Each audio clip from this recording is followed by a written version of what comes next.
afternoon, and thank you for staying until the very end. I'm Winn Wasson. I was a member of the Syracuse Flag Committee.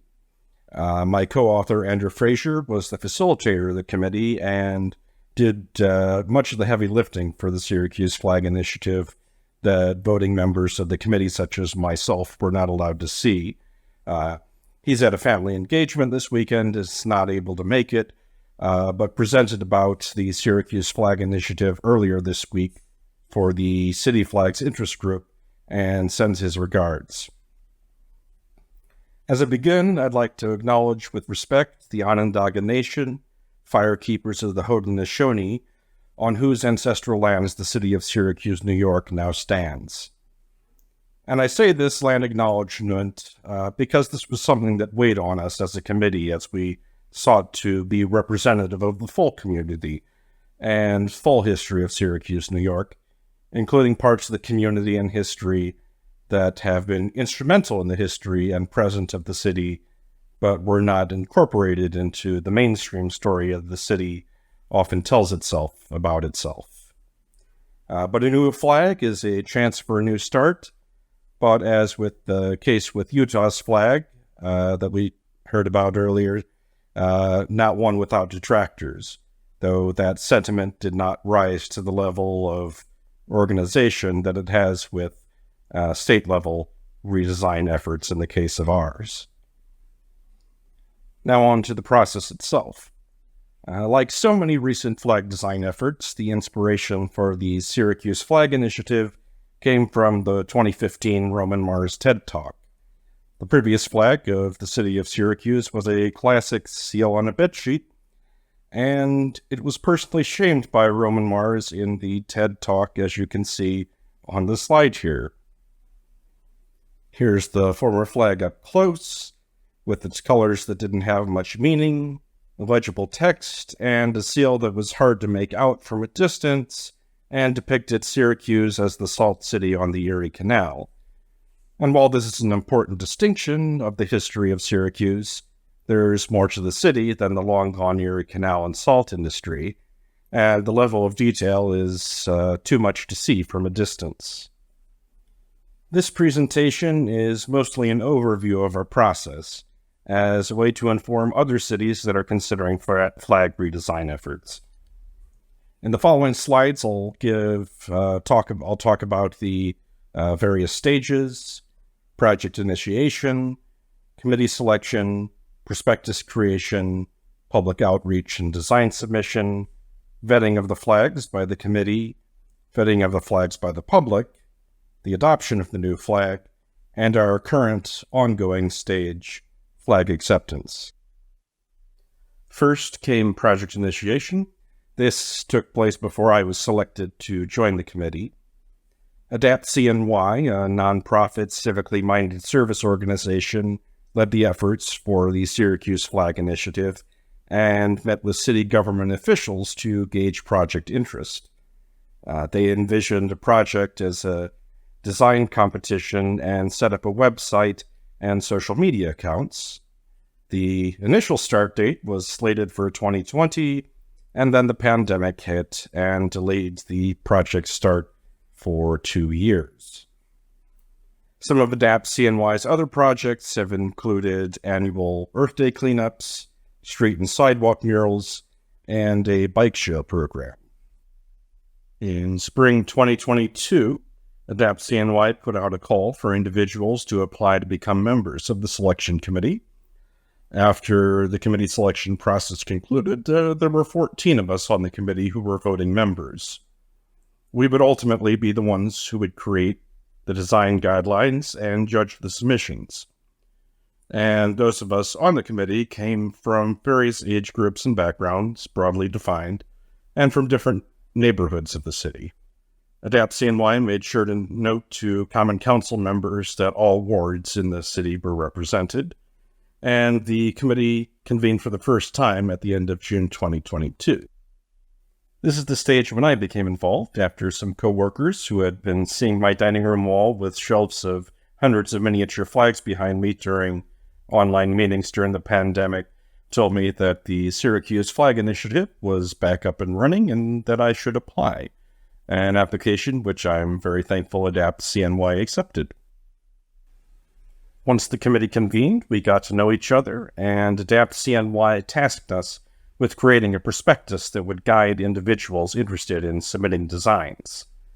Adapt CNY's initial idea was to have a more committee-guided prospectus about elements that we wanted to see in a design.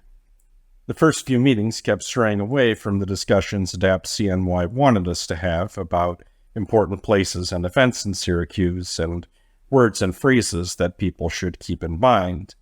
And ultimately, the committee said that we did not feel like we should be delineating elements that any design should include, and that designers should have a good deal of freedom in creating their designs. Synthesizing our discussions, a member of the committee put together a draft prospectus and brought it to an early fall 2022 meeting, at which time, with a few modifications, we decided to run with this particular prospectus design. Here's the prospectus itself, which doubles as a submission form. Some participants submitted their designs this way as a PDF, others submitted through an online portal, and some participants submitted the designs on paper. And we made sure to have paper forms distributed around public libraries and other locations around the city. The initiative also had a fact sheet downloadable online and in print in public libraries and other various locations around the city. It had a timeline of the process as well as general information about the competition, including why we were doing it. Our submission window ran from mid-November 2022 through mid-February 2023. We accepted submissions through the online form, as emailed PDFs, and on paper through the mail or in person. We also held 4 informational sessions/workshops at community centers and at Syracuse University. I myself brought some miniature-sized, well-designed city flags from my own collection and laid them out as examples for attendees at those workshops. This particular picture is from a session we did at the community center on the southwest side of town. And here are some pictures of an information session we did at a community center on the northeast side of town. After the submission window closed, Adapt CNY prepared the designs for committee review by anonymizing the designs and providing us on the committee only with the design and information about its symbolism and the designer's connection to the city, if there was one. We did a quick run-through of all the nearly 300 submissions with a quick up or down vote on whether the flag met the design principles in good flag, bad flag. And that left us with 140 flags, which Adapt CNY divided into 7 primary ballots of 20 flags each. Because we wanted to give consideration to each of these, voting committee members gave grades to each flag, with 5 A's, B's, C's, and D's for each primary. Adapt CNY then did a board account tally of the votes, and then ended up doing Z-score standardization among the flags within a primary so that the flags could be accurately compared across primaries, since, say, 20 points in one primary might mean something different in one than it might in another. So Adapt CNY took those board account tallies, did Z-score standardization, and then ended up with 35 flags that would make the next cut. Committee members could also choose one flag from each primary that they wanted the committee to discuss, even if it wasn't among those top 35.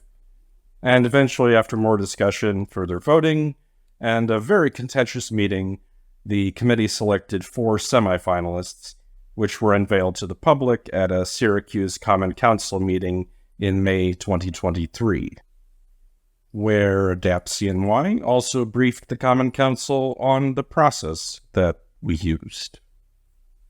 After the unveiling, the Syracuse Flag Initiative opened voting for 3 weeks using a ranked choice voting system.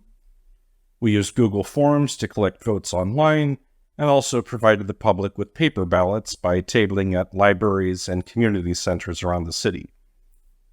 Voting was only for residents of the city of Syracuse, which presented a conundrum as to how we would vet this using Google Forms, which doesn't provide an IP address of where the submission is coming from. We asked online voters to enter in an email, only allowing one vote per email address, and sent verification to make sure that the email was legitimate.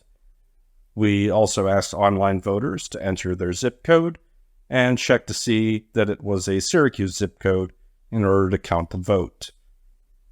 Remarkably, people were rather honest about this because we culled about a third of the votes that came in because they were not City of Syracuse zip codes.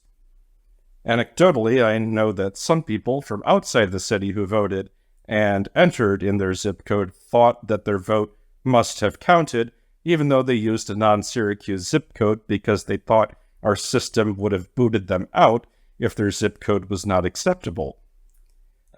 We had flag raising outside City Hall for each of those semifinalists. Unfortunately, that happened on the days in June when we were having air quality issues, and you can probably see from the pictures which days were worse than others. Adapt CNY tallied the votes, and the committee presented the finalists to the Syracuse Common Council at a hearing on Flag Day 2023, and on June 20th, the Common Council voted unanimously to adopt the new flag, which was raised at City Hall on July 5th. That said, the flag is not flying outside City Hall because the city decided that it would fly the flag of Ukraine on that flagpole in solidarity until the conclusion of the war. Thankfully, there are other locations around town that fly the city flag. And here it is, the first light flag, the new flag of Syracuse, New York. On the right, flying downtown in Clinton Square along the last vestige of the Erie Canal. And in the video on the left, at a Veterans Memorial Park on the far eastern side of the city where I live.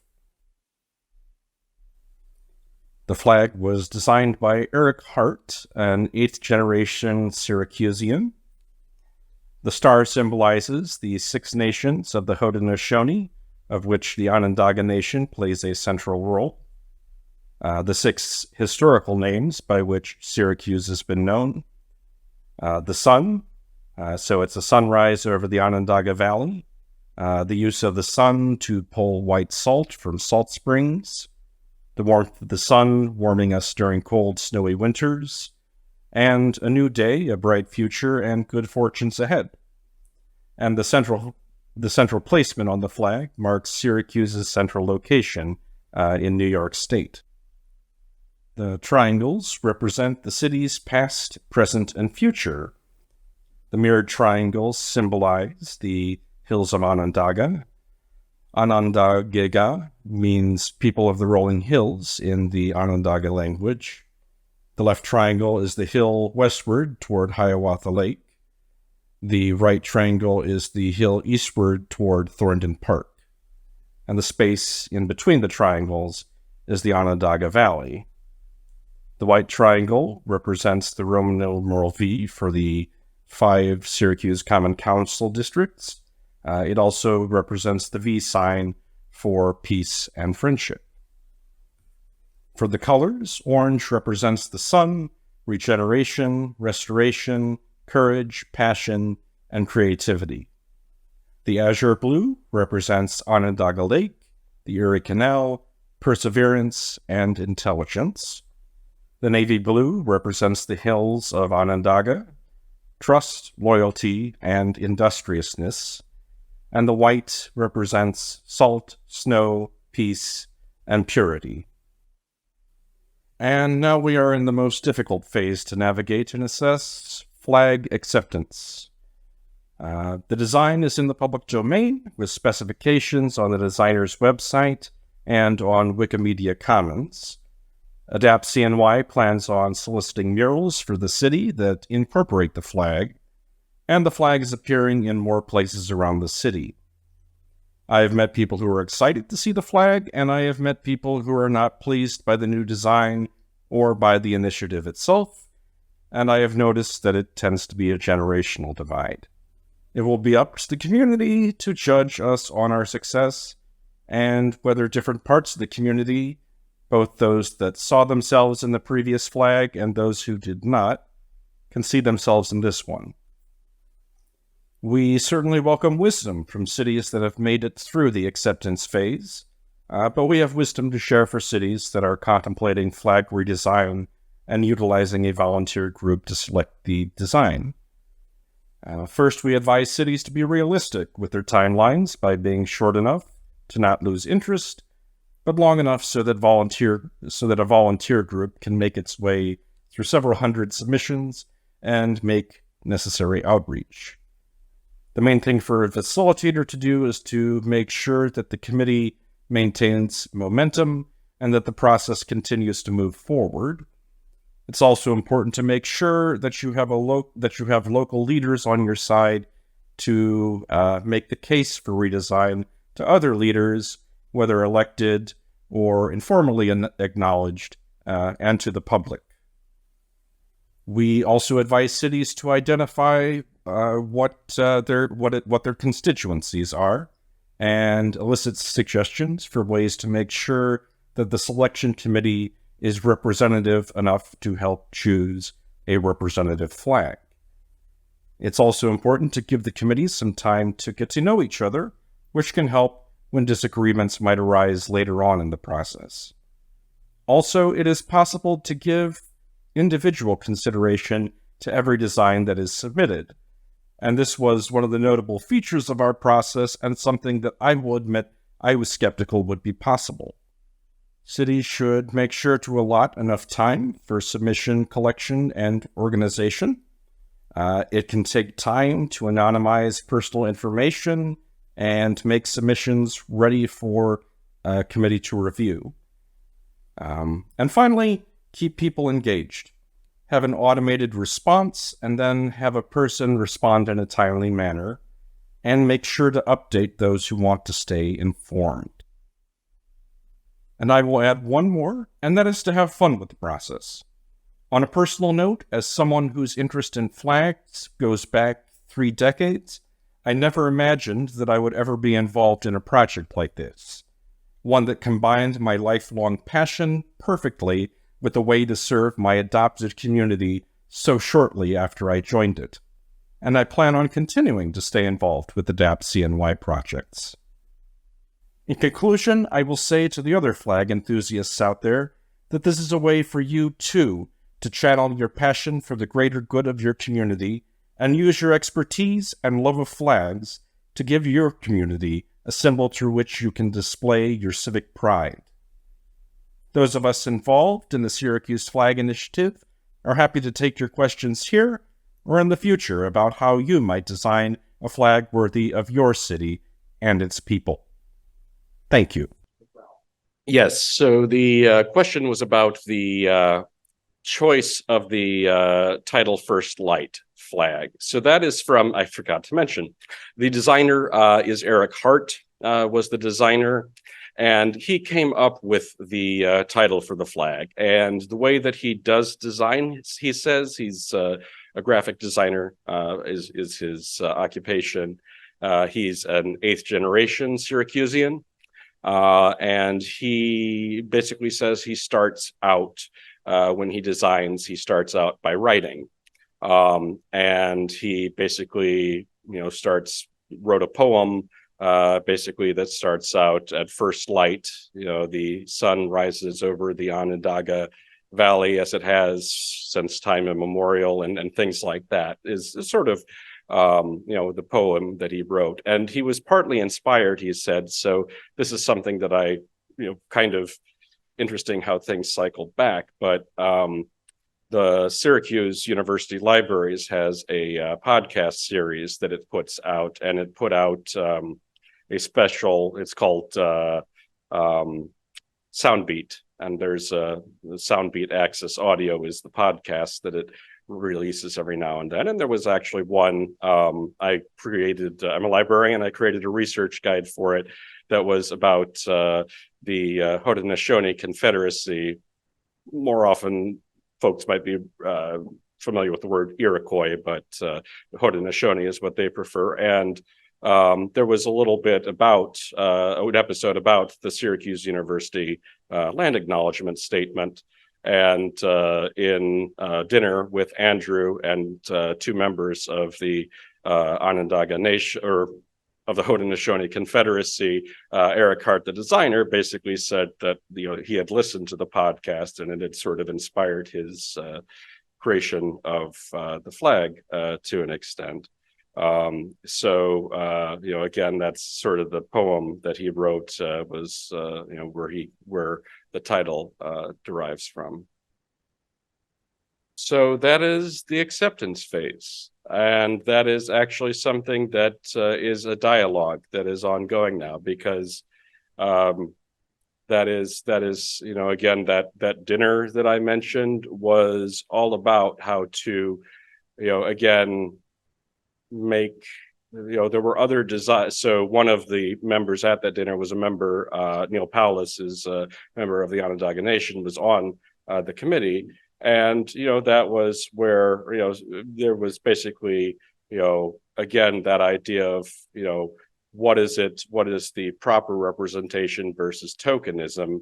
And so that is, again, where some of the dialogue is ongoing about how to, continue. So this is the flag that we have, but how can we, continue to interpret it in a more inclusive way beyond just 6 points? And how can we, look at that and find, some more inclusive symbolism? And so that's kind of an interesting thing that's going on here, is that it's, the flag itself is, there's the symbolism that was put there, but there's also, again, with any flag, I guess, the symbolism can be organic, if you will. And, one of the things, some of the flags we got basically had, stars that were symbolic of the North Star that led, because Syracuse figured onto the Underground Railroad. That was not something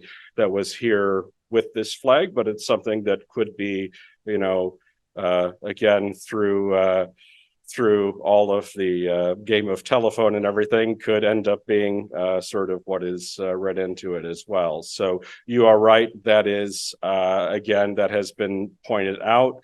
And again, that is where there is dialogue continuing.